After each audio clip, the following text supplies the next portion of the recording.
শনিবার রাতে ক্ষুদিরামপল্লী চতুরঙ্গ ক্লাবের উদ্যোগে আয়োজিত হল 12 দলীয় ডে নাইট শর্ট ক্রিকেট টুর্নামেন্টের ফাইনাল। ক্লাব মাঠে এক রুদ্ধশ্বাস ফাইনালে জেএসসিবি কে হারিয়ে চ্যাম্পিয়ন হল টিম ভাইপার। এই ফাইনালে টসে জিতে প্রথমে ফিল্ডিং করার সিদ্ধান্ত নেয় জেএসসিবি, কিন্তু ব্যাট করতে নেমে বিধ্বংসী মেজাজে ছিল টিম ভাইপার। নির্ধারিত 4 ওভারে মাত্র 1 উইকেট হারিয়ে তারা বোর্ডে তোলে 65 রান। রানের পাহাড় তাড়া করতে নেমে প্রথমেই চাপের মুখে পড়ে যায় জেএসসিবি। 4 ওভার শেষে 4 উইকেট হারিয়ে তারা মাত্র 48 রান তুলতে সমর্থ হয়। ফলে দুর্দান্ত পারফরমেন্সের সুবাদে শিরোপা জিতে নেয় টিম ভাইপার। ব্যক্তিগত পুরস্কারের ক্ষেত্রেও আধিপত্য দেখায় বিজয়ী দলটি।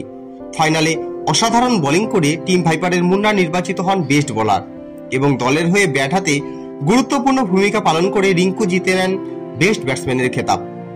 খেলা শেষে ক্লাবের পক্ষ থেকে বিজয়ীদের হাতে পুরস্কার তুলে দেন অতনু সরকার, অরিন্দম দাস, উজ্জ্বল সেন এবং গৌতম ঘোষ। ক্লাব সদস্য এবং স্থানীয় ক্রীড়াপ্রেমীদের উপস্থিতিতে সফলভাবে সম্পন্ন হলো এই টুর্নামেন্ট।